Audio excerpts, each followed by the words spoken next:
গল্পের আসরবাই অগ্নিলা চ্যানেলে আপনারা শুনছেন এরিক মারিয়া রিমার্কের লেখা দ্য নাইট ইন লিসবন। আজ রয়েছে এই চতুর্থ পর্ব। চুপ করে থাকো, হেলেন বলল। পড়শিদের কেউ হতে পারে, জবাব না পেলে চলে যাবে। আবার বেল বাজল। কর্তৃত্বপূর্ণ ভঙ্গিতে দরজায় ধুমধাম করে বাড়ি দিল মানুষটা। হেলেন আমার দিকে তাকিয়ে বলল, বেডরুমে চলে যাও। কেন? কে এসেছে? জানি না, তুমি বেডরুমে লুকাও। ওকে তাড়িয়ে দেব যত দ্রুত পারি। বেশিক্ষণ দরজা ধাক্কালে লোক জড়ো হয়ে যাবে। মাথা ঝাঁকিয়ে উল্টো ঘুরলাম। চকিতে দেখে নিলাম ঘরে আমার কোনো কিছু পড়ে রইল কিনা। তারপর ঢুকে পড়লাম বেডরুমে। একটু পরেই শুনতে পেলাম হেলেনের কণ্ঠ। কে? অস্পষ্ট একটা পুরুষালী গলা ভেসে এলো দরজার ওপার থেকে। ও তুমি? দরজা খুলে মানুষটাকে ঢুকতে দিল হেলেন। কি ব্যাপার? সাবধানে বেডরুমে দরজা আটকে দিলাম। কিচেনের মাঝ দিয়ে অ্যাপার্টমেন্ট থেকে বেরোবার দ্বিতীয় একটা দরজা আছে, কিন্তু ও পর্যন্ত যাওয়ার আগেই চোখে পড়ে যাব। লুকাতে হবে বেডরুমে, কিন্তু কোথায়? চোখ পড়ল ক্লজেটের দরজায়। দেয়াল খুঁজে তৈরি করা হয়েছে ওটা। ভেতরটা প্রশস্ত, দম আটকে মরার ভয় নেই। শব্দ শুনে বুঝলাম হেলেনের সঙ্গে লিভিং রুমে ঢুকেছে লোকটা। গলার স্বরও এবার চিনতে পারলাম। ইয়র্ক, হেলেনের ভাই। ওই আমাকে কনসেন্ট্রেশন ক্যাম্পে পাঠিয়েছিল। হেলেনের ড্রেসিং টেবিলের দিকে তাকালাম। অস্ত্র বলতে পাথরের হাতলওয়ালা একটা কাগজ কাটা ছুরি পড়ে আছে। তুলে নিলাম ওটা। পকেটে পুরে ঢুকে গেলাম ক্লজেটে। ইয়র্ক যদি আমাকে খুঁজে বের করে ফেলে, আত্মরক্ষা করব। প্রয়োজনে ওকে খুন করে পালাবো এ তল্লাট ছেড়ে। ফোন করেছিলে? হেলেনের গলা শুনলাম। কই, শুনিনি তো। ঘুমোচ্ছিলাম কিনা? কি হয়েছে? চরম বিপদে মানুষের গলা শুকিয়ে যায়, ধরফর করে বুক, কিন্তু তেমন কোনো অনুভূতি হচ্ছে না আমার। ইয়র্গের উত্তর শোনার আগেই মনে হলো ও আমার উপস্থিতির ব্যাপারে কিছু জানে না। পরক্ষণে ধারণাটা সঠিক প্রমাণিত হলো। না, তেমন কিছু না। এমনিতেই ফোন করেছিলাম, কেউ ধরল না, তাই একটু চিন্তায় গিয়েছিলাম। তুমি বা দরজা খুলতে দেরি করলে কেন? বললাম তো ঘুমোচ্ছিলাম, শান্ত কণ্ঠে জানানো হেলেন। সেজন্যই টেলিফোনের তার খুলে রেখেছিলাম।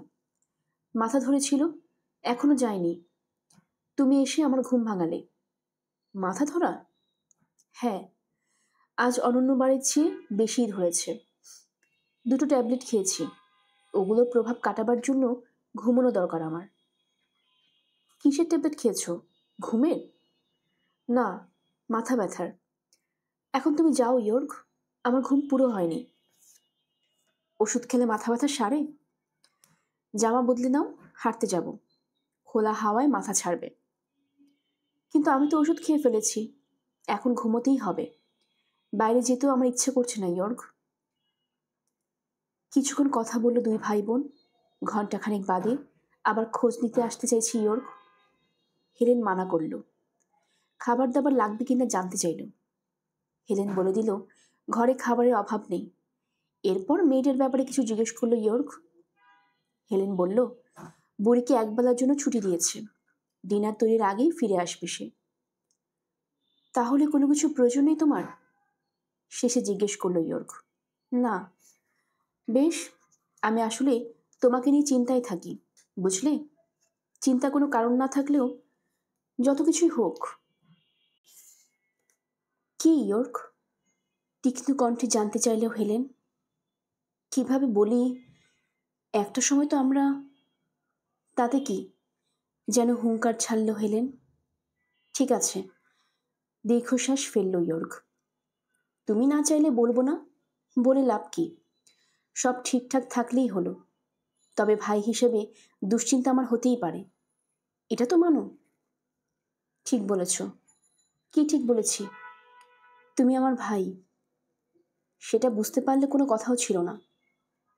বুঝি আমি, খুব ভালো করেই বুঝি।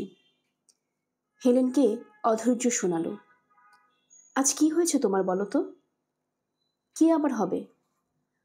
আশা করি ফের পুরনো কাসুন্দি ঘাটতে চাইছো না। কিছুই চাইছি না আমি।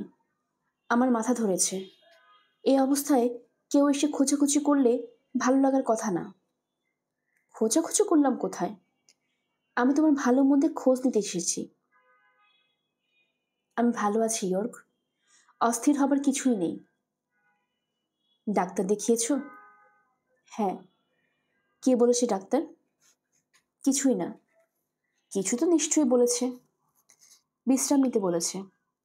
বিরক্তি চাপা থাকছে না হেলেনের কণ্ঠে। ক্লান্তি এলে বা মাথা ধরলে ঘুমোতে বলেছে। আরও বলেছে তর্ক যেন না করি। আমার ঘুমের কারণে জাতি বা মহান রাইখের কোনো ক্ষতি হচ্ছে কিনা সেটাও জিজ্ঞেস করতে নিষেধ করেছে। এসব কথা ডাক্তার বলেছে? থমথমে শোনালো ইয়র্গের কণ্ঠ। না, বলেনি। গলা চড়ে গেল হেলেনের। এসব আমার নিজের কথা। ডাক্তার শুধু আমাকে অযথা উত্তেজিত হতে নিষেধ করেছে। কোনো অপরাধ করেনি সে, কাজেই তাকে কনসেন্ট্রেশন ক্যাম্পে পাঠানোর দরকার নেই। তাছাড়া সে সরকারের একজন একনিষ্ঠ সমর্থক। তুমি সন্তুষ্ট? বিড়বিড় করে কিছু বলল ইয়র্ক।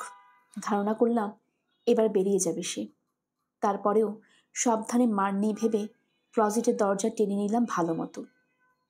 সামান্য ফাঁক রাখলাম বাইরে উকি দেবার জন্য। কয়েক মুহূর্ত পরেই ওকে ঢুকতে দেখলাম বেডরুমে। দরজার ফাঁক দিয়ে ছায়া দেখলাম ওর। পায়ের শব্দে বুঝলাম বাথরুমে ঢুকলো। হেলেনও পিছু পিছু বেডরুমে আসবে ভেবেছিলাম, কিন্তু এলো না। দরজা পুরোপুরি বন্ধ করে দিলাম আমি। সকালে দাঁড়িয়ে রইলাম হেলেনের ঝুলন্ত কাপড় চোপড়ের মাঝে।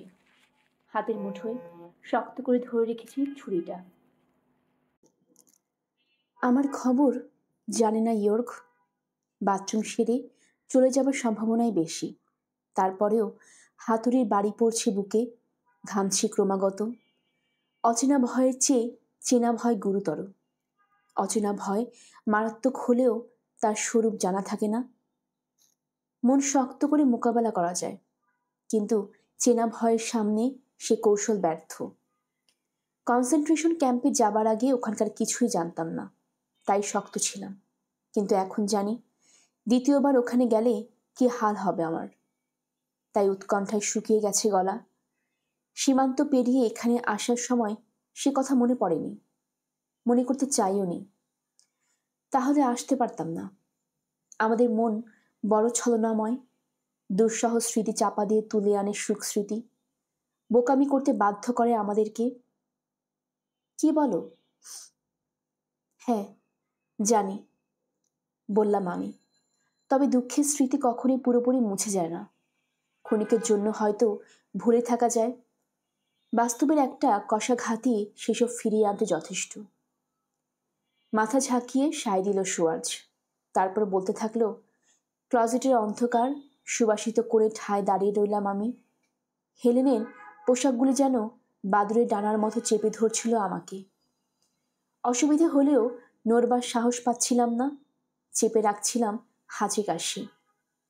আতঙ্ক যেন কালো গ্যাসের মতো উঠে আসছিল ক্লজেটের মেঝে থেকে। মনে হচ্ছিল দম আটকে আসছে আমার।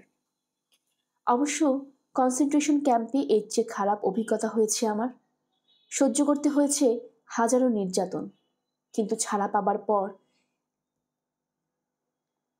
একসময় ভুলে গিয়েছিলাম সব। কিন্তু সেদিন অন্ধকার ক্লজেটে আটকা পড়ে ফিরে এলো সব স্মৃতি। কত কি সহ্য করেছি, কত মানুষের মৃত্যু দেখেছি চোখের সামনে। সে তুলনায় রিফিউজির জীবন তো অনেক ভালো। বিদেশের মাটিতে ধরা পড়লে বড়জোর জেল হয়, কিংবা ঘাড় ধাক্কা দিয়ে বের করে দেওয়া হয় দেশ থেকে। জার্মানির তুলনায় সেসব দেশ তো স্বর্গরাজ্য। বাথরুমে শুনতে পাচ্ছিলাম ইয়র্গের শব্দ। দেয়ালগুলো পাতলা।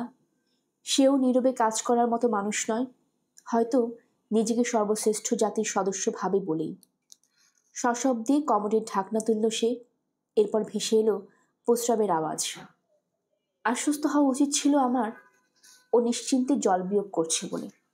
তার মানে কিছু সন্দেহ করছে না। অথচ জঘন্যতম অবমাননা বোধ হলো। মনে হলো ছোট লোকের মতো শ্যালকের বাথরুমে কান পেতেছি। কি লজ্জা! পানি ঢালার শব্দ হলো। কয়েক মুহূর্ত পর বিশ্বজয়ীর মতো বাথরুম থেকে বেরিয়ে এলো ইয়র্ক। চলে গেল লিভিং রুমের দিকে। সদর দরজা খোলা আর বন্ধ হবার শব্দ শুনে স্বস্তির নিঃশ্বাস ফেললাম। তাও বেরোলাম না। একটু পর খুলে গেল ক্লজেট দরজা। চোখে আলো পড়ায় ক্ষণিকের জন্য অন্ধ হয়ে গেলাম। আবছাভাবে চোখে পড়ল হেলেনের অবয়ব। ও চলে গেছে, ফিসফিসিয়ে জানালো ও। বেরিয়ে এলাম ক্লজেট থেকে। গায়ে জড়িয়ে গেছে হেলেনের একটা পোশাক। ভয়ের জায়গাটা দখল করলো বিব্রত ভাব। মঞ্চনাটকের নারীরূপী পুরুষ মনে হলো নিজেকে। তাড়াতাড়ি পোশাকটা মুক্ত করলাম শরীর থেকে। এক্ষুনি তোমাকে চলে যেতে হবে, কাঁপা গলায় বলল হেলেন। ওর দিকে তাকালাম। ভেবেছিলাম বিদ্রুপের আভাস পাবো। আমাকে কেঁচুর মতো গুটিয়ে যেতে দেখে হয়তো অপমানের দৃষ্টি ফুটে উঠবে ওর চোখে। কিন্তু সেসব কিছু দেখলাম না। দেখলাম পরিষ্কার উদ্বেগ ও ভয় আমার জন্য। এক্ষুনি বেরিয়ে যাও জোসেফ। এখানে এসে মস্ত বড় পাগলামি করেছো তুমি। একটু আগে আমিও এ কথা ভাবছিলাম, কিন্তু হেলেনের কথা শুনে বললাম, এখন না, ঘন্টাখানিক পর বেরোবো। বলা যায় না, ইয়র্ক হয়তো এখনো আশেপাশে ঘোরাফেরা করছে। ওর ফেরার সম্ভাবনা আছে। মনে হয় না ফিরবে। ও কোনো সন্দেহ করেনি। লিভিং রুমে গিয়ে বাতি নিভিয়ে দিল হেলেন। জানালার পর্দা সরিয়ে বাইরের চোখ বোলালো। বেডরুমে আলো তখনও দরজা গলে লিভিং রুমের মেঝেতে একটা সোনালি ত্রিভুজ রচনা করেছে। ত্রিভুজের বাইরে রয়েছে ও। অন্ধকার যেন ঘাপটি মেরে রয়েছে শিকারের আশায়। স্টেশনে যাওয়া চলবে না তোমার। কেউ চিনে ফেলতে পারে। কিন্তু আমাকে তো শহর ছাড়তে হবে। কিভাবে যাব? দেখি আমার বান্ধবী এনার গাড়িটা ধার পাওয়া যায় কিনা। আমি নিজেই তোমাকে ড্রাইভ করে পৌঁছে দেব মানস্টারে। যথেষ্ট বোকামি করেছি আমরা। আর না, এখানে থাকা চলবে না তোমার। মাত্র কয়েক ফুট দূরে দাঁড়িয়ে আছে হেলেন, জানালার পাশে। কিন্তু অটুকু দূরত্বই যেন ঘুচবার নয়। বুক টন টন করে উঠল। ও নিজেও বুঝতে পারছে আমার বিচ্ছিন্ন হয়ে যেতে হবে আমাদেরকে। গত 24 ঘন্টায় যত কথা শুনিয়েছে সব মিলে যেতে শুরু করেছে এবার। বিপদের স্বরূপ টের পেয়েছেও, তাই দূর হয়ে গেছে বাকি সব ভাবনা। আতঙ্ক আর ভালোবাসা দোলাচলে দুলতে শুরু করেছে। হারাবার বেদনায় কাতর হয়ে উঠেছে চেহারা। ভবিতব্য বুঝতে পারছি পরিষ্কার। তারপরেও একটা বাসনা আগুনের মতো জ্বলে উঠল মনের গহীনে। ওকে জড়িয়ে ধরতে চাইলাম, কাছে পেতে চাইলাম, শেষবারের মতো। এখন না, আমাকে এগোতে দেখে বাধা দিল হেলেন। এনার কাছে এখন যেতে হবে আমাকে। Please Joseph. মানলাম না ওর বাধা। কেন মানব? একটা ঘন্টা শুধু সময়। এরপরে আমাদের স্বপ্নের পৃথিবী ধসে পড়বে। অথচ গত 24 ঘন্টা কি করেছি আমরা? এর জন্য কি ফিরে এসেছিলাম? অর্থহীন কিছু কথা চালাচালি আর কাপুরুষের মতো পালিয়ে যাবার জন্যে? চলে যাবার আগে সত্যিকার কিছু স্মৃতি নিয়ে যেতে চাই আমি। ওকেও দিয়ে যেতে চাই এমন স্মৃতি। আর সেজন্য সম্পূর্ণ সচেতনভাবে জাগ্রত অবস্থায় ওকে ভালোবাসতে চাই আমি। কোনো বাধা মানতে চাই না। তবু বাধা দিল হেলেন দুর্বলভাবে। বলল, ইয়র্ক ফিরে আসতে পারে। সেটা বিশ্বাস থেকে বলল, নাকি ভয় দেখাবার জন্য, জানি না। ভয় আমি পেলামও না। নিরন্তর ভয় মোকাবেলা করে যাকে চলতে হয়, চাইলে তার পক্ষে ভয়কে অগ্রাহ্য করা সম্ভব। তাছাড়া তখন আমার চিন্তা চেতনায় একটাই ইচ্ছে, সর্বান্তকরণে পেতে চাইছি ওকে, নিজের সর্বস্ব দিয়ে। সেই ইচ্ছের সামনে অবশেষে নতি স্বীকার করল ও। এক মনে শোয়ার যে কথা শুনছি আমি, দেয়ালের মতো যেখানে বাড়ি খেয়ে মাঝে মাঝে প্রতিধ্বনি ওঠে। আমাকে রক্তে মাংসের মানুষ ভাবলে নিজের একান্ত কথাগুলো বলা সম্ভব হবে না তার পক্ষে। অমন করে ভাবার প্রয়োজনও নেই। এক রাতের জন্য পরিচয় হয়েছে আমাদের, ভোর হলেই দুজনের পথ চলে যাবে দুদিকে। পরস্পরকে নিয়ে আর ভাবতে হবে না আমাদের। মিথ্যে এক নাম নিয়ে আমার সামনে হাজির হয়েছে সে। নামটা ছেটে ফেললে শত সহস্র রিফিউজির ভিড়ে তাকে কোনোদিনই খুঁজে পাবো না আমি। ওয়েটার এসে জানালো এক জার্মান কূটনীতিক এসেছেন। আঙ্গুল তুলে দেখিয়ে দিল ভদ্রলোককে। মহামান্য হিটলারের দূত 5 টেবিল দূরে আরেক ভদ্রলোক ও 2টি মেয়েকে নিয়ে বসেছেন। মেয়ে দুটি বেশ সুন্দরী, বয়সও কম, সিল্কের পোশাক পরেছে, দুটোই নীল রঙের, তবে শেড ভিন্ন। আমাদের দিকে পিঠ দিয়ে আছেন কূটনৈতিক। তাতেই খুশি হলাম। লোকটার মুখ দেখতে হচ্ছে না, তিনিও দেখতে পাচ্ছেন না আমাদেরকে। ভাবলাম ওর সঙ্গে আপনারা পরিচিত হতে চাইবেন। বিনয় বিগলিত গলায় বলল ওয়েটার, আপনারা জার্মান ভাষায় কথা বলছিলেন কিনা। দৃষ্টি বিনিময় করলাম আমি আর শোয়ার্জ। রিফিউজি দৃষ্টি, যেন পরোয়া করছি না। হিটলারে অনুগত জার্মানদের চেয়ে এই দৃষ্টি ভিন্ন। ওয়েটারের দিকে মুখ তুলে শোয়ার্জ নির্বিকার গলায় বলল, ওকে চিনি আমরা, আগ বাড়িয়ে কথা বলতে যাওয়ার প্রয়োজন নেই। তুমি বরং আরেকটু মদ নিয়ে এসো আমাদের জন্য। মুখ কালো করে চলে গেল ওয়েটার। আমার দিকে ফিরে আবার গল্প শুরু করলো শোয়ার্জ। ধাতস্থ হবার পর হেলেন ওর বান্ধবীর গাড়ি আনতে গেল। আমি রয়ে গেলাম অ্যাপার্টমেন্টে। খোলা জানালা দিয়ে রাতের আকাশ দেখতে দেখতে অপেক্ষায় থাকলাম।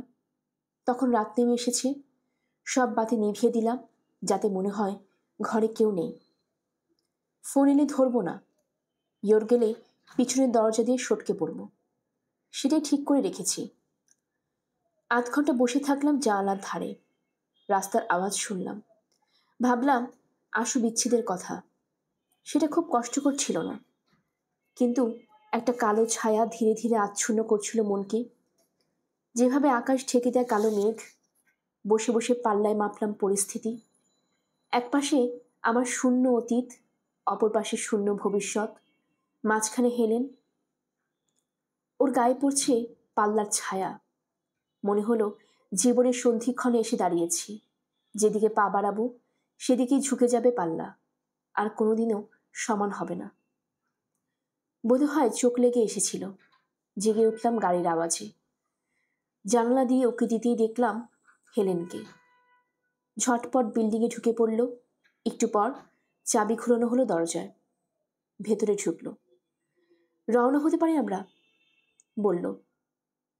তোমাকে কি মাস্টারে ফিরতেই হবে? আমার সুটকেস ওখানে, কামরাও বুক করে রেখেছি। আর কোথায় যাব? ওই হোটেলে বিল চুকিয়ে অন্য হোটেলে উঠবে। অন্য কোনো শহরে? বলতে গিয়ে থেমে গেলেন হেলো। কি যেন ভাবল, শেষে বলল, না, মানস্টারই ভালো, ওটাই সবচেয়ে কাছে।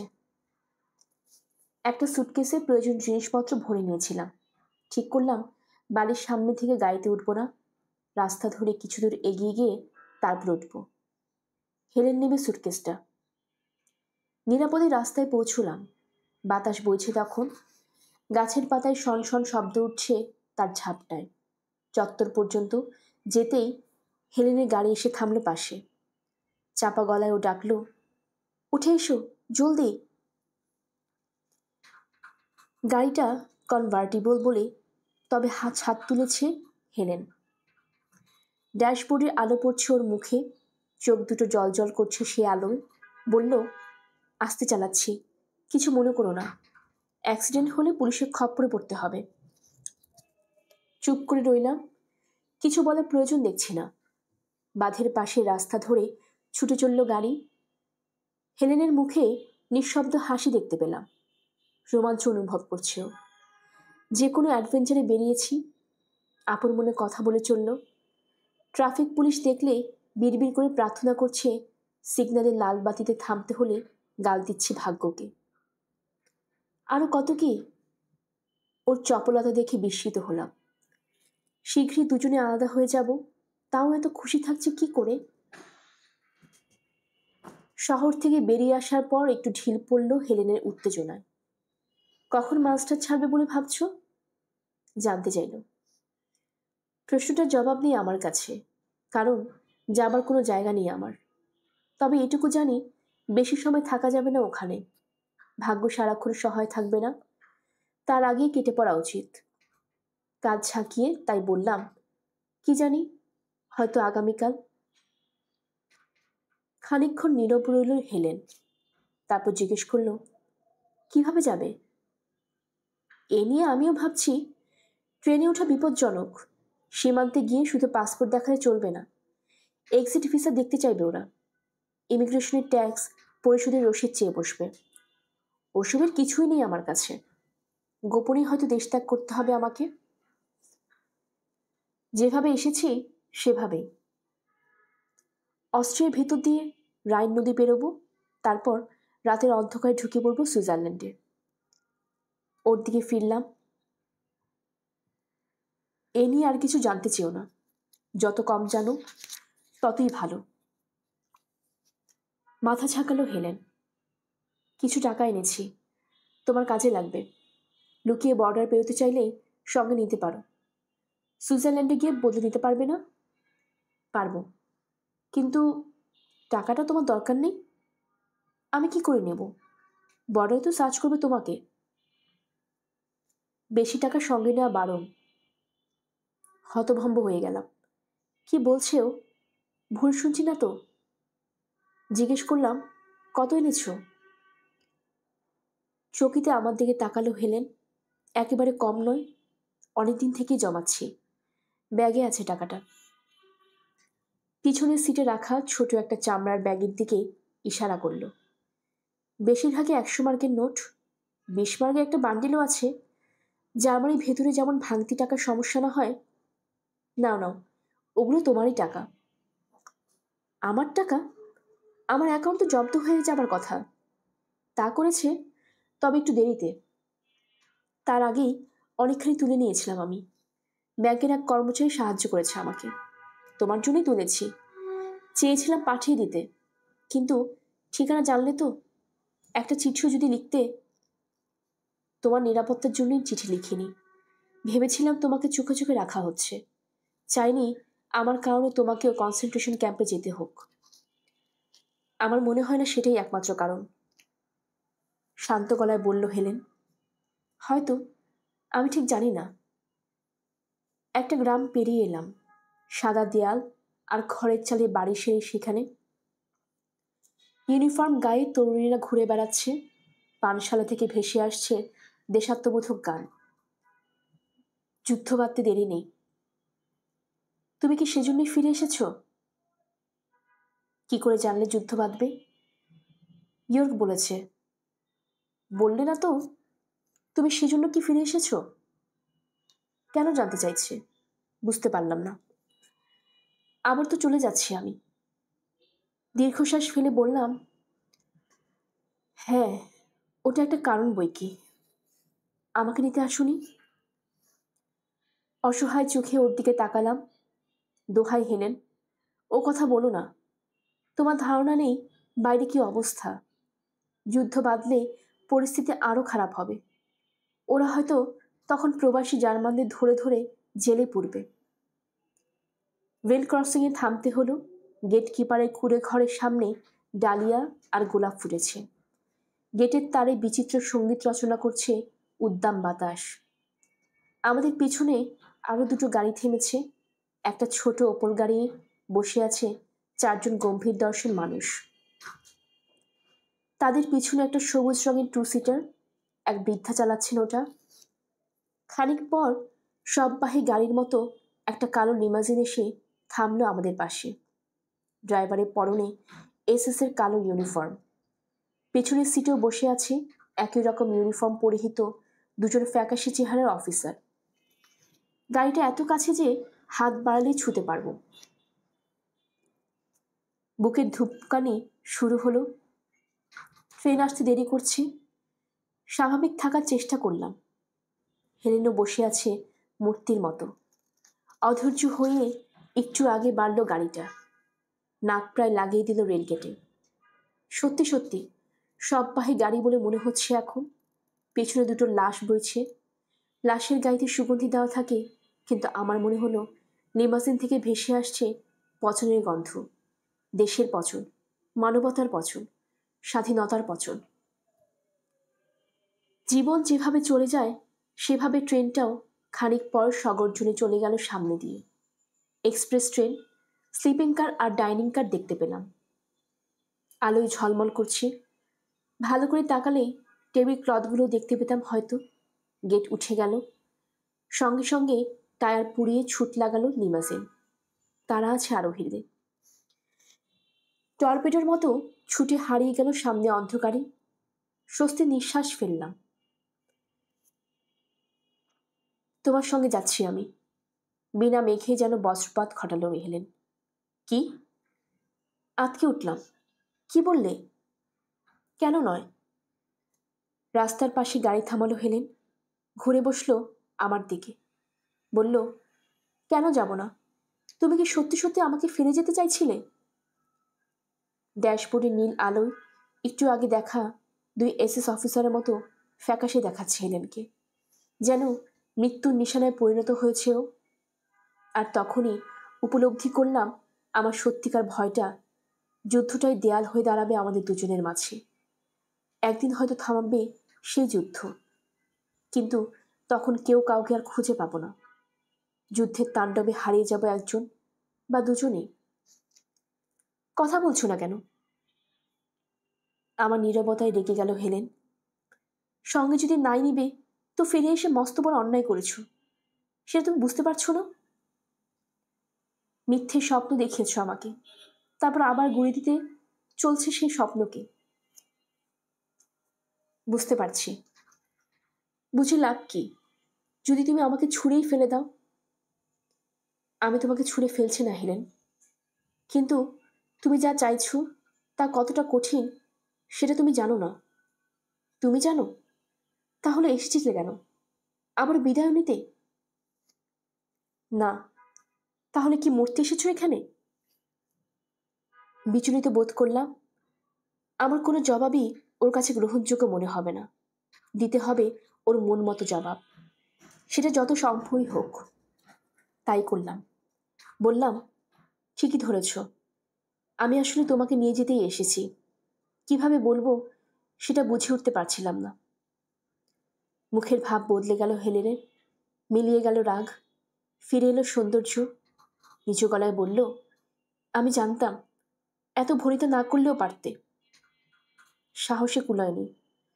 নইলে একবার কেন, শতবার বলতাম তোমাকে আমি কাজ ছাড়া করতে চাই না।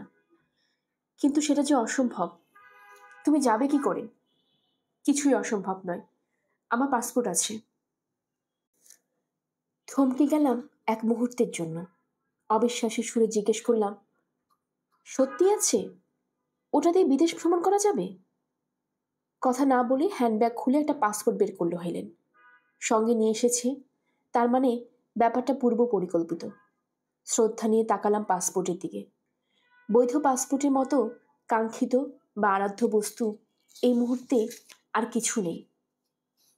কোথায় পেলে ওটা? 2 বছর আগে করিয়েছি। মেয়াদ শেষ হতে এখনো 3 বছর বাকি। 3 বার ব্যবহার করেছি জিনিসটা।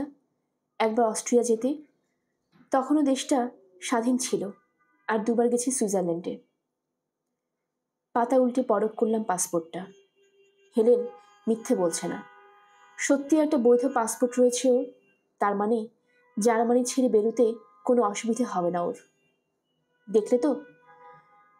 মুচকি হেসে বলল, চাইলেই তোমার সঙ্গী হইতে পারি আমি। মাথা ঝাঁকালাম। ট্রেনে চেপে চলে যেতে পারবে তুমি, কিন্তু তোমার তো ফরাসি ভিসা নেই। জুরিক থেকে নিয়ে নেব। সুইজারল্যান্ডে যেতে তো ভিসা লাগে না। তা ঠিক, কিন্তু আরেকটু ভেবে দেখো, বাপের বাড়িতে কি বলবে? ওরা কি যেতে দেবে তোমাকে? বলে কয়ে যাব নাকি? কিচ্ছু জানাবো না, শুধু বলবো জুরিখে ডাক্তার দেখাতে যাচ্ছি। আগেও তাই করেছি। সত্যি সত্যি অসুস্থ ছিলে?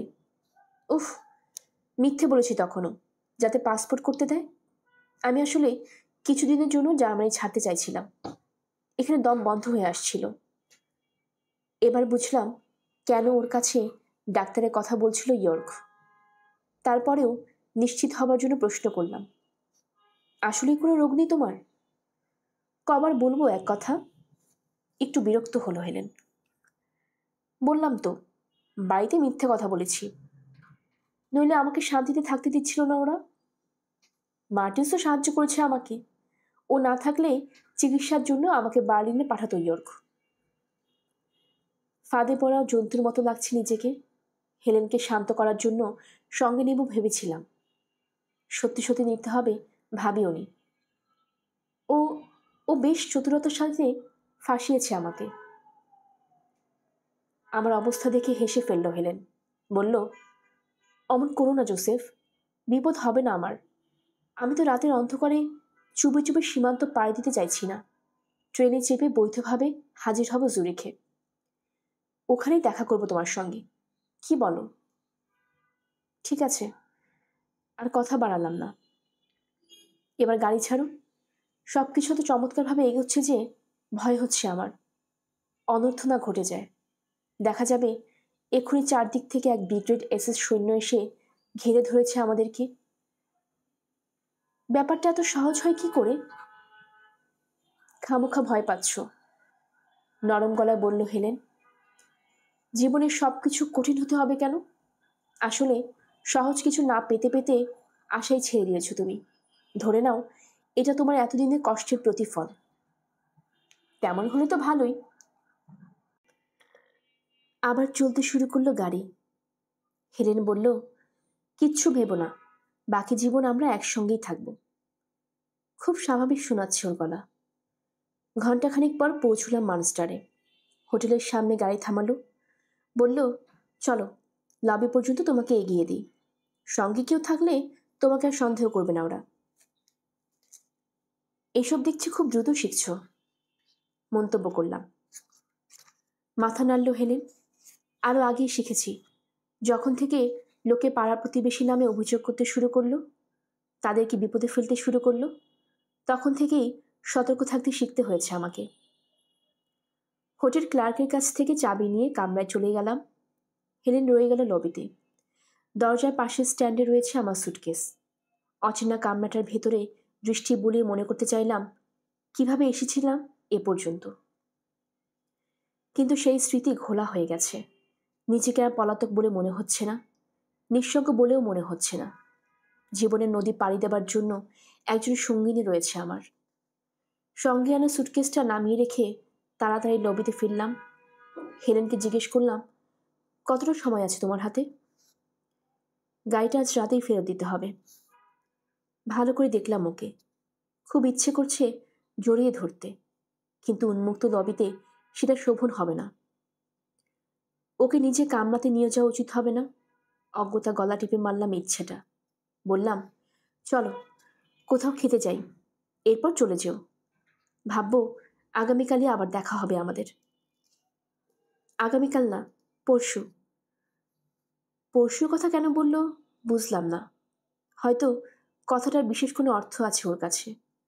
পরশু বলতে আমি অবশ্য অনিশ্চয়তাই বুঝি। আগামীকাল যতটুকু নিশ্চয়তা আছে, পরশুতে তার কিছুই নেই।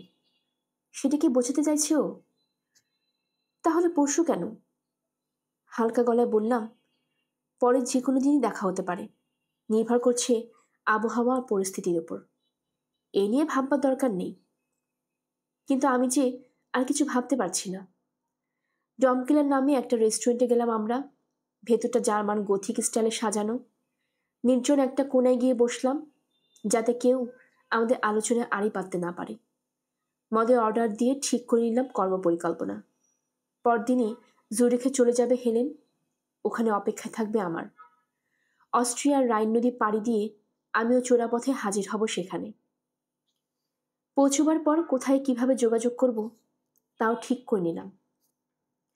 জুরিখে পৌঁছবার আগে যদি ধরা পড়ো, শঙ্কা প্রকাশ করল হেলেন। সুইস জেল থেকে চিঠি লেখা যায়, জানালাম ওকে। 1 সপ্তাহ অপেক্ষা করো, এর মধ্যে যদি আমার চিঠি না পাও তো ফিরে যেও বাড়িতে। স্থির হয়ে গেল হেলেনের দৃষ্টি। আমার কথায় গূঢ় অর্থ বুঝতে পেরেছে। জার্মান জেলে চিঠি লিখতে দেওয়া হয় না। ওখানে আটকা পড়লে আমার আর আশা থাকবে না। সীমান্তে পাহারা কেমন জানতে চাইল। খুব কড়া না, ওসব নিয়ে চিন্তা করো না।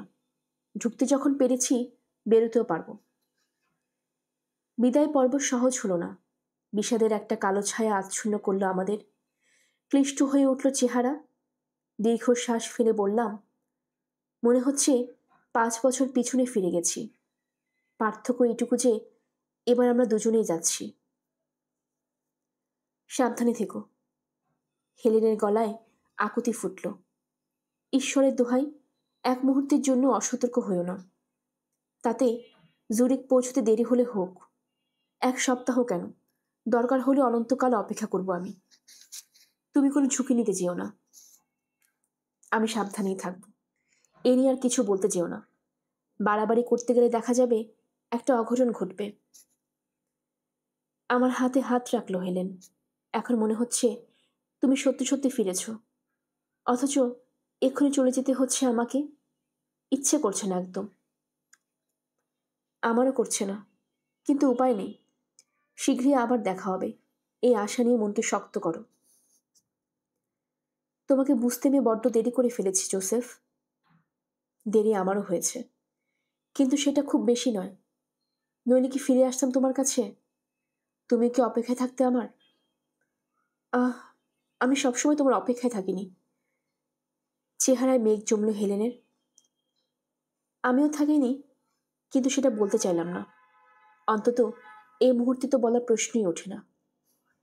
যদি বাকি জীবন একসঙ্গে কাটাতে চাই, আজকের এই মুহূর্তটা আমাদের শক্তি যোগাবে। এখানে কোনো ধরনের দ্বিধাদ্বন্দ্ব থাকা চলবে না। এবার তুমি যাও, বললাম ওকে। সাবধানে ড্রাইভ করো, তাড়াহুড়ো করতে যেও না। আমার চেয়ে তোমাকে বেশি সাবধানে থাকতে হবে। রাস্তায় আরো কিছু দাঁড়িয়ে থাকলাম আমরা, তারপর বিদায় নিলাম পরস্পরের কাছ থেকে। হোটেলে ফিরে গেলাম, কিন্তু কিছুক্ষণ কাটতে অসহ্য লাগলো কামরাটা। বেরিয়ে পড়লাম আবার। স্টেশনে গিয়ে মিউনিখের একটা টিকিট কাটলাম। একই সঙ্গে দেখে নিলাম ট্রেনের সময়সূচি। মিউনিক পর্যন্ত ট্রেনে যাব বলে ঠিক করেছি, ওতে ঝুঁকি নেই। টিকিট কাটা হলে হোটেলে পথ ধরলাম। বেশ রাত হয়েছে, ঘুমিয়ে পড়েছে শহর। ক্যাথেড্রাল পেরিয়ে থামলাম। সামনে পুরনো বিল্ডিংয়ের সারি, অন্ধকারে অবয়ব ছাড়া কিছু বোঝা যায় না। হেলেনকে নিয়ে ভাবতে শুরু করলাম। অনিশ্চিত ভবিষ্যৎ অপেক্ষা করছে আমাদের জন্য।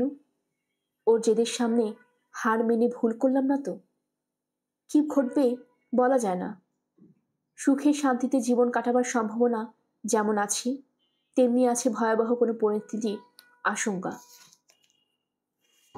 হোটেলের কাছাকাছি পৌঁছতেই উত্তেজিত কণ্ঠ আর ধস্তাধস্তির আওয়াজ পেলাম। খানিক পরেই একটা বাড়ির দরজা খুলে বেরিয়ে এলো এসএসের পোশাক পরা 2 জন সৈনিক। ধাক্কা দিয়ে ভেতর থেকে বের করে এনেছে একটা লোককে। ভয়ে সাদা হয়ে গেছে তার চেহারা, ঠোঁটের কোণা দিয়ে গড়াচ্ছে রক্ত, 2 চোখে জান্ত আতঙ্ক। মণি দুটো যেন ঠিকরে বেরিয়ে আসবে। বহুদিন পর কাউকে এতটা আতঙ্কিত হতে দেখেছি। অধৈর্য ভঙ্গিতে তাকে ঠেলছে 2 সৈনিক। মুখে কোনো কথা নেই। দৃশ্যটা অশুভ ঠেকলো আমার কাছে। আমাকে পাশ কাটিয়ে চলে গেল ওরা। যাবার সময় অগ্নিদৃষ্টি দিল সৈনিকরা। আর বন্দি লোকটির চোখে ফুটে উঠল সাহায্যের আবেদন। ছোট কাঁপল তীর তীর করে, কিন্তু কোনো কথা বেরোল না। দৃশ্যটা নতুন নয়, চিরন্তন। একদিকে উৎপীড়ক ও উৎপীড়িত, অন্যদিকে ঘটনার নীরব দর্শক, প্রতিবাদে অক্ষম। প্রতিবাদ করতে গেলে নিজের নিরাপত্তা বিঘ্নিত হবার ভয়, অথচ এই নিরাপত্তায় উৎপীড়ককে শক্তিশালী করে তুলছে। বন্দি লোকটার জন্য কিছু করার ছিল না আমার। সশস্ত্র 2 সৈনিকের সঙ্গে পেরে উঠব না কিছুতেই। মাঝখান থেকে বিপদে পড়ব অযথা। এ ধরনের একটা ঘটনার কথা শুনেছিলাম। জৈনিক ইহুদিকে এসএসের এক সৈনিক পেটাচ্ছে দেখে আরেক ইহুদি এগিয়ে গিয়েছিল। এক ঘা মেরে বেহুশ করে ফেলেছিল সৈনিককে। তারপর প্রথম জনকে বলেছিল পালিয়ে যেতে, কিন্তু গেল না লোকটা। উল্টো গাল দিতে শুরু করলো সাহায্যকারীকে। এই ঘটনার জন্য নাকি আরো ভয়ঙ্কর শাস্তি পেতে হবে তাকে এবং তার পরিবারকে। পালালো তো নাই, বরং গায়ের ধুলো ঝেড়ে পানি আনতে ছুটল। সেবার শুশ্রূষা করে জ্ঞান ফেরাবে সৈনিকের, যাতে সুস্থ হয়ে ওকে চরম শাস্তি দিতে পারে সে। এটা বলবো না যে সব ক্ষেত্রে এমন ঘটে। গল্পটা শুনিয়ে আমি নিজের সাফাই গাইছি না, বরং সেই মুহূর্তে নিজের অক্ষমতার কথা ভেবে মরমে মরে যাচ্ছিলাম। চোখের সামনে অনাচার দেখেও মুখ বুজে থাকা তো কাপুরুষের কাজ, কিন্তু কাপুরুষিত হতে হলো আমাকে। মাথা নিচু করে ফিরে গেলাম হোটেলে। জিনিসপত্র গুছিয়ে বিল মিটিয়ে বেরিয়ে পড়লাম। চলে গেলাম স্টেশনে। আমার ট্রেনের সময় হতে তখনও অনেক দেরি। তাছাড়া নির্জন স্টেশনে একাকী বসে থাকাও বিপজ্জনক। পরোয়া করলাম না। কয়েক ঘন্টার জন্য নিজেকে বিপদের মাঝে রেখে পাপ মোচন করতে চাইছি। ফিরে পেতে চাইছি নিজের আত্মসম্মান। সারা রাত ট্রেনে কাটিয়ে পরদিন নির্বিঘ্নে অস্ট্রিয়া পৌঁছলাম। খবরের কাগজে তখন বাদ প্রতিবাদের ঝড় বইছে। ছাপা হচ্ছে সীমান্তে গোলযোগের বিবরণ। বলা হচ্ছে জার্মানির শত্রুরাই নাকি গোলযোগের সূত্রপাত করছে। যুদ্ধ বাঁধার আগে যা হয় আর কি। দলে দলে সৈন্য ট্রেনে ছাড়ছে দেখলাম। অধিকাংশ মানুষের ধারণা যুদ্ধ হবে না, নতুন শান্তি চুক্তি হবে। তাদের বিশ্বাস জার্মানির সঙ্গে এটি উঠার সাধ্য বাকি ইউরোপের নেই। যুদ্ধে যাবার ঝুঁকি নিবে না। ফ্রান্সে অবশ্য বিপরীত চিত্র। ওখানে সবাই জানে যুদ্ধ অবধারিত। যারা হুমকির মধ্যে থাকে তারা বিষয়টা অনুধাবন করতে পারে আগে ভাগেই। হুমকি যারা দেয় তারা পারে না। ফেল্ডকার্সে পৌঁছে একটা ছোট হোটেলে উঠলাম। তখন গ্রীষ্মকাল, পর্যটনের মৌসুম। টুরিস্টদের ভিড়ে মিশে যেতে অসুবিধে হলো না। সঙ্গে দুটো সুটকেস থাকায় আমাকে পাকা পর্যটকের মতো দেখাচ্ছে। তবে ওগুলো নিয়ে নাড়াচাড়া করা মুশকিল, তাই সুটকেস ফেলে ছোট কিছু নেব বলে ঠিক করলাম। ন্যাপস্যাক হলে সবচেয়ে ভালো হয়, পিঠে ঝুলিয়ে হাইকার সাজতে পারবো। হোটেলের লোকজনের সন্দেহ এড়াবার জন্য 1 সপ্তাহের অগ্রিম ভাড়া মিটিয়ে রাখলাম। পরদিন রওনা হলাম। মাঝরাত পর্যন্ত লুকিয়ে রইলাম সীমান্তের কাছে একটা ফাঁকা জায়গায়। মশার কামড়ে যান খারাপ হয়ে গেল। কাছেই একটা পানি ভরা গর্ত চোখে পড়ল। সেখানে শরীর ডুবিয়ে বসে আছে একটা গিরগিটি নিশ্চিন্তে। মাঝে মাঝে ডুব দিচ্ছে পানিতে, তারপর আবার মাথা তুলে উপভোগ করছে রাতের বাতাস। ঈর্ষা হলো প্রাণীটিকে। ওই গর্তটাই ওর দুনিয়া। কোনো বিপদ নেই ওখানে, রয়েছে কেবল স্বাধীনতা আর সুখ। আমার পৃথিবীটাও অমর হলে কি ক্ষতি হতো। কিছুক্ষণ ঘুমিয়ে শক্তি সঞ্চয় করে নিলাম। আত্মবিশ্বাসে টকবক করছে ভিতরটা। কিন্তু মিনিট 10 পরেই যেন মাটি ফুঁড়ে এক সীমান্তরক্ষী উদয় হলো আমার পিছনে। তার চিৎকারে আত্মারাম খাঁচা ছাড়া হবার জোগাড়। হুঁশিয়ার, নড়বে না। কে তুমি? এখানে কি করছো? অন্ধকারে কোন দিক থেকে এলো ব্যাটা? বুঝতে পারিনি। উঠে দাঁড়িয়ে বোঝাবার চেষ্টা করলাম যে আমি এক নিরীহ হাইকার, কিন্তু লাভ হলো না। ওসব কথা হেডকোয়ার্টারে গিয়ে বলো, বলল সে। কক করল হাতের রাইফেল। আমাকে খেদিয়ে নিয়ে চলল নিকটবর্তী গ্রামের দিকে। হতাশায় ভেঙে পড়া দশা আমার। তারপরেও হাল ছাড়লাম না। ভাবছি কিভাবে পালানো যায়। সেটা সম্ভব বলে মনে হচ্ছে না। লোকটা সতর্ক, নির্দিষ্ট দূরত্ব বজায় রেখে পিছনে হাঁটছে। বেচাল দেখলেই গুলি চালাবে নির্দ্বিধায়। তাই ধৈর্য ধরলাম। বেঁচে থাকলে একটা না একটা সুযোগ পাবই। সীমান্ত রক্ষীদের অফিসে পৌঁছবার পর ছোট্ট একটা কামরা দরজা খুলল লোকটা। বলল, যাও, ভেতরে অপেক্ষা করো। কতক্ষণ? যতক্ষণ না তোমাকে জিজ্ঞাসাবাদ করা হচ্ছে। এক্ষুনি সেটা সেরে ফেললে হয় না? আমি তো কিছু করিনি। কিছু না করে থাকলে তোমার কোনো দুশ্চিন্তা নেই। দুশ্চিন্তা করছি না। ন্যাপস্যাকটা নামিয়ে রাখলাম কাঁধ থেকে। চলুন শুরু করা যাক। সময় হলেই শুরু করব, হাসল লোকটা। চকচক করে উঠল সাদা দাঁত। হিংস্র পশুর মতো আচরণ করছে, যেন শিকার খুঁজে পেয়েছে। সকালে আমাদের অফিসার ইনচার্জ আসবেন। ততক্ষণ ওই চেয়ারে বসে ঘুমিয়ে নিতে পারো। মাত্র কয়েক ঘন্টারই তো ব্যাপার। হাইল হিটলার। চলে গেল লোকটা। কামরার ভেতরে চোখ বোলালাম আমি। জানালায় মোটা গড়াদে লাগানো, দরজাটাও পুরু। যাবার সময় বাড়ি থেকে তালা দিয়ে গেছে লোকটা। এখান থেকে বেরোনো অসম্ভব। অজ্ঞতা বসে বসে অপেক্ষা করতে থাকলাম। বড় ভয়ানক সেই অপেক্ষা। জানালা দিয়ে আকাশ দেখা যাচ্ছিল। ধীরে ধীরে ফর্সা হলো। বাইরে থেকে ভেসে এলো মানুষের কণ্ঠ আর কফির সুবাস। একটু পর খুলে গেল দরজাটা। ভান করলাম জেগে ওঠার। হাই তুলে আর মোড়া ভাঙলাম। মোটা সোটা এক অফিসার ঢুকলো কামরায়। মুখটা টকটকে লাল, রাতের রক্ষীর চেয়ে নরম হাব ভাব। বাঁচা গেল, বললাম আমি। এখানে একদমই ঘুমোতে পারছিলাম না। সীমান্তের কাছে কি করছিলে তুমি? জিজ্ঞেস করলো অফিসার। ন্যাপস্যাক খুলে হাত দিল ভেতরে।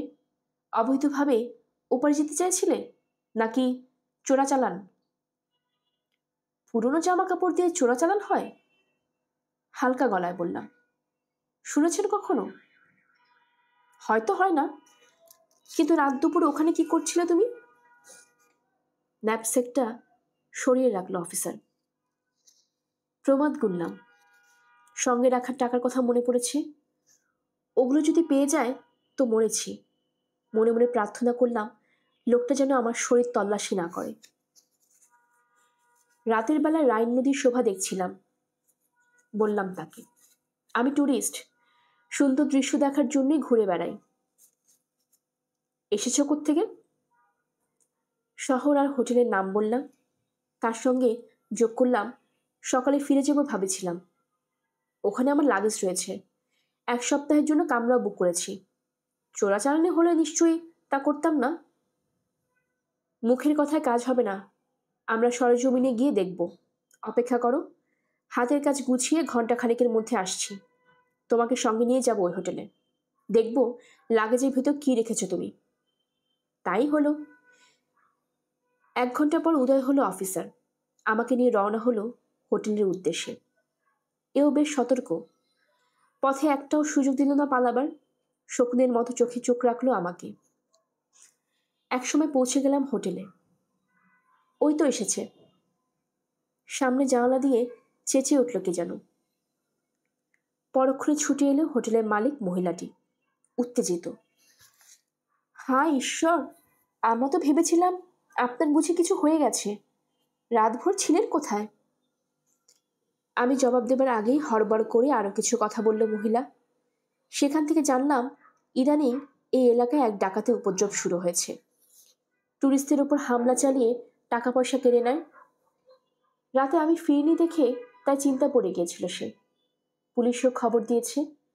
মহিলার কথা শেষ হতেই ইউনিফর্ম পরা এক সার্জেন্ট বেরিয়ে এলো হোটেল থেকে। রুক্ষ চেহারা। পথ হারিয়ে নদীর কাছে চলে গিয়েছিলাম। আশ্বস্ত করলাম মহিলাটিকে। ওখানকার পরিবেশ এত ভালো লাগলো, ভাবলাম রাতটা খোলা আকাশের নিচে কাটিয়ে দিই। নদীর সৌন্দর্য দেখব। আপনারা দুশ্চিন্তায় পড়ে যাবেন বুঝতে পারিনি, মাফ করবেন। দুর্ভাগ্যক্রমে সীমান্তের খুব কাছে চলে গিয়েছিলাম, তাই সীমান্তরক্ষীরা আটক করেছে আমাকে। আপনি কি দয়া করে অফিসারকে বলবেন আমি হোটেলের বাসিন্দা? অনুরোধ করে রক্ষা করলো মহিলা। অফিসারও সন্তুষ্ট হলো, কিন্তু পুলিশের সার্জেন্টটি কঠিন চিজ। চোখ সরু করে বলল, এত জায়গা থাকতে সীমান্তের দিকে গেলেন কেন? কাগজপত্র আছে? কে আপনি? ক্ষণিকের জন্য দম আটকে এলো। হেলেনের টাকাটা কোটের ভেতরে পকেটে রেখেছি। ওটা সহ ধরা পড়লে নির্ঘাত টাকা পাচারের মামলায় ফেঁসে যাব। এক্ষুনি অ্যারেস্ট করা হবে আমাকে। তারপর কি ঘটবে সেটা কল্পনাও করতে পারছি না। মাথা ঠান্ডা রেখে নিজের নাম বললাম। পাসপোর্ট দেখালাম না। নিজের দেশে জার্মান বা অস্ট্রিয়ান নাগরিকের পাসপোর্ট লাগে না। কি করে জানছি আপনি কুখ্যাত ডাকাত নয়? সার্জেন্ট নাছোড়বান্দা। হেসে ফেললাম। আর তা দেখে ব্যাটা খেপে গেল। হাসছেন কেন? আমি কি হাসার মতো কোনো কথা বলেছি? যেন ঠাট্টা ভাবছি গোটা ব্যাপারকে। এমন ভাব দেখিয়ে পরিস্থিতি হালকা করতে চাইছি। শরীর তল্লাশি করলেই ফেঁসে যাব। মোটা অঙ্কের টাকার কোনো ব্যাখ্যা দিতে পারবো না। জমি কেনার জন্য নগদ টাকা নিয়ে ঘুরছি বললে কেমন হয়? আপনার কামরায় চলুন, বলল সার্জেন্ট। খানা তল্লাশি করা হবে। শরীর তল্লাশি করতে চাইনি, এতেই আমি খুশি। পথ দেখিয়ে সবাইকে নিয়ে গেলাম নিজের কামরায়। একটা সুটকেস নিয়ে ব্যস্ত হয়ে পড়ল সার্জেন্ট, যেটা হেলেনের ওখান থেকে এনেছি। হঠাৎ সুটকেসের পকেট খুলে একটা খাম বের করল। কপালে ভাঁজ পড়ল আমার। সুটকেসে আমি কখনো চিঠি রাখিনি। ওটা সম্ভবত আগে থেকেই ছিল। কিসের চিঠি? কার চিঠি? কে জানে। নতুন আপদ দেখছি। খাম খুলে চিঠিটা পড়ল সার্জেন্ট। পর মুহূর্তে বদলে গেল তার চেহারা। আমার দিকে মুখ তুলে বলল, আপনার নাম কি জোসেফ শোয়ার্জ বলেছিলেন? হ্যাঁ। মাথা ঝাঁকালাম। আর চোখে দেখার চেষ্টা করছিলাম চিঠিটা। ওতে আমার ভুয়া নাম আসে কি করে? আগে বলবেন তো। বিব্রত দেখালো সার্জেন্টকে। এটাই আপনার কথাই তো লিখেছে, তাই না? কি ব্যাপার? বিস্মিত হলো সীমান্তরক্ষীদের অফিসার। কিসের চিঠি? হাত বাড়িয়ে দিলাম। এক মুহূর্ত দ্বিধা করে চিঠিটা আমার হাতে দিল সার্জেন্ট। দ্রুত চোখ বোলালাম ওতে। অস্নাব্রুকের পার্টি অফিসের প্যাডে লেখা চিঠি। তাতে বলা হয়েছে মিস্টার জোসেফ শোয়ার্জ একজন নিবেদিত প্রাণ পার্টি সদস্য এবং বর্তমানে সরকারের গোপন কাজে নিয়োজিত রয়েছেন। তাকে সর্বাত্মক সহযোগিতা করার জন্য অনুরোধ করা হচ্ছে। সই করেছে ইয়র্ক ইয়র্গেন্স, স্থানীয় পার্টি অধিনায়ক। সই হাতের লেখা, সবই হেলেনের। চিঠির জোসেফ শোয়ার্জ তাহলে আপনি? নিশ্চিত হবার জন্য প্রশ্ন করল সার্জেন্ট। গলায় যেন মধু ঢেলেছে। মাথা ঝাঁকিয়ে পাসপোর্ট বের করলাম। পাতা উল্টে দেখিয়ে দিলাম নামটা। তারপর আবার ওটা রেখে দিলাম পকেটে। জিজ্ঞেস করলাম, আপনারা সন্তুষ্ট? অবশ্যই অবশ্যই, বিনয়ের অবতার সেজেছে সার্জেন্ট। ভুল বোঝাবুঝির জন্য দুঃখিত। কেন সীমান্তে গিয়েছিলেন সেটা এখন বুঝতে পারছি পরিষ্কার। হাত তুলে থামিয়ে দিলাম তাকে। যা জেনেছেন তা এক্ষুনি ভুলে যান। গোপন মিশনে আছি আমি, সেজন্য কিছু বলতে চাইনি। আপনারা খোঁজাখুঁজি করে বের করে আনলেন। এ খবর বাইরের লোকে জানলে মুশকিল। আপনারা পার্টির সদস্য তো? জি, একদম খাঁটি সদস্য। সীমান্তরক্ষীতে অফিসারও সায় দিল তাতে। শুনে খুশি হলাম। আপনারা নিজেদের দায়িত্ব ঠিকমতো পালন করছেন। এ খবর জায়গা মতো জানিয়ে দেব আমি। আসুন, একটু মদ খাওয়াই। আপনাদের মতো কর্তব্যপরায়ণ লোকের জন্য এটুকু করা আমার দায়িত্ব। কাহিনী থামিয়ে আমার দিকে তাকালো শোয়ার্জ। হাসল। পুলিশ বা সীমান্তরক্ষীকে বোকা বানানো যে এত সোজা তা আগে জানতাম না। ওদের কাজই তো লোককে সন্দেহ করা। তুমি কখনো বোকা বানিয়েছ ওদের? উফ, মাথা নাড়লাম। তবে তোমার স্ত্রী বুদ্ধির প্রশংসা না করে পারছি না। বুঝে শুনে নিশ্চয় রেখে দিয়েছিল চিঠিটা। কিন্তু তোমাকে জানালো না কেন? হয়তো ভেবেছিল ইয়র্কের নাম নিয়ে ধাপ্পাবাজিতে আমি রাজি হব না, কিংবা ভয় পাবো। তবে ওর আশঙ্কা অমূলক ছিল। বললেও আমি নিতাম চিঠিটা। ওটার জন্য তো বেঁচে গেলাম। এতক্ষণ ডুবেছিলাম শোয়ার্জের কাহিনীতে। এবার ফুরসত পেয়ে চারিদিকে নজর বোলালাম। টেবিল ছেড়ে ড্যান্স ফ্লোরে নেমে পড়েছেন জার্মান কূটনীতিক, সঙ্গে এক ইংরেজ ভদ্রলোক। ফক্সট্রট নাচে মেতে উঠেছেন দুজনে। এক দেখাতেই বুঝলাম ইংরেজ ভদ্রলোক নৃত্যে পারদর্শী। সে তুলনায় জার্মান কূটনীতিক নিতান্তই কাঁচা। তাল মেলাতে পারছেন না সঙ্গীর সঙ্গে। মনে হলো তারা বাস্তব পৃথিবীর প্রতিচ্ছবি। ইংল্যান্ডের সঙ্গে সত্যি পেরে উঠছে না জার্মানি। শোয়ার্জের দিকে চোখ ফেরালাম। জিজ্ঞেস করলাম, এরপর কি ঘটল? শোয়ার্জ বলল, সীমান্ত রক্ষীতে অফিসার আর পুলিশ সার্জেন্ট চলে গেলে থমথমে হয়ে বসে রইলাম আমরা। বোঝার চেষ্টা করলাম কি ঘটছে। সন্দেহ নেই কৃতিত্বটা হেলেনের, কিন্তু পুরোটাই খাপছাড়া ঠেকল। গল্প, উপন্যাস বা সিনেমার নায়ককে দৈব বলে বিপদ থেকে বেঁচে যেতে দেখলে যেমনটা লাগে আর কি, নিজের অবস্থাও ঠিক তেমন লাগছিল। যা হোক, খানিক পর বুঝতে পারলাম ওখানে বেশি সময় থাকা ঠিক হবে না। সার্জেন্ট যদি অতি উৎসাহী হয়ে খোঁজ খবর নিতে শুরু করে তো ধাপ্পাটা ফাঁস হয়ে যাবে। তার চেয়ে ভাগ্য অনুকূলে থাকতে থাকতে কেটে পড়া ভালো। খোঁজ নিয়ে জানলাম ঘণ্টাখানিক পরেই সুইজারল্যান্ডে একটা ট্রেন আছে।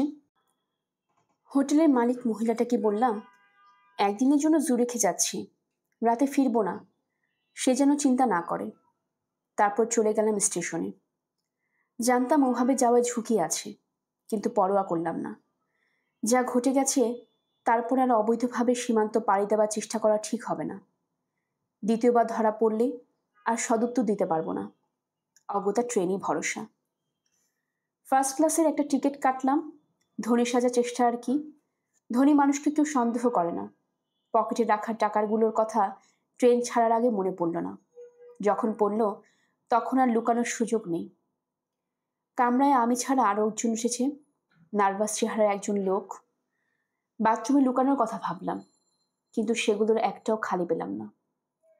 ততক্ষণে ট্রেন সীমান্ত স্টেশনে পৌঁছে গেছে। কি যেন ভেবে ডাইনিং কারে চলে গেলাম।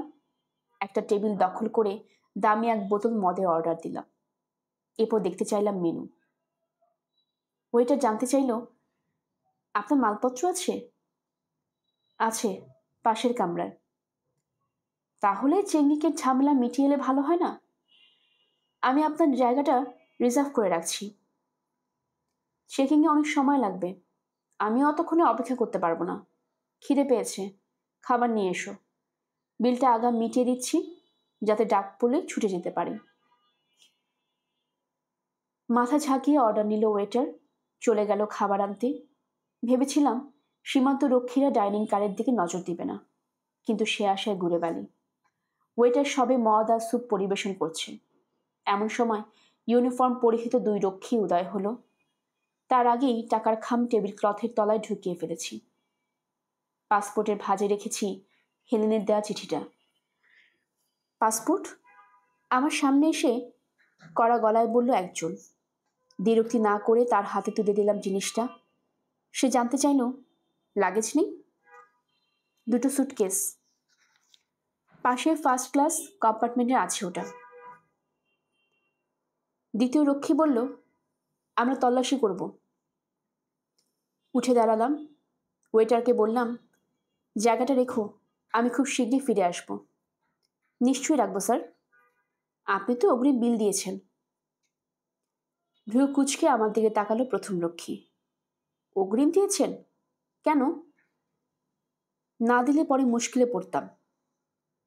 বর্ডারের উপরে গেলে তো সুইস ফ্রা দিয়ে বিল মেটাতে হবে। আমার কাছে ওই মুদ্রা নেই।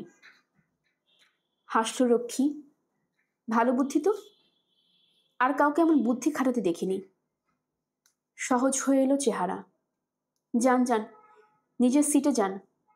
আপনার এদিকটা দেখে আপনার কাছে আসছি। আমার পাসপোর্ট থাকুক আমাদের কাছে, যথাসময় ফেরত পাবেন। যান। গল্পের আসর বাই অগ্নিলা চ্যানেলে আপনারা শুনছিলেন এরিক মারিয়া রেমার্কের লেখা দ্য নাইট ইন লিসবন। আসছিল এর 4র্থ পর্ব। আমাদের গল্পপাঠ আপনাদের কাছে ভালো লেগে থাকলে কাইন্ডলি সাবস্ক্রাইব করবেন, নতুনদের জানিয়ে দিবেন, বন্ধুদের সাথে শেয়ার করবেন। সবাই ভালো থাকবেন। ধন্যবাদ।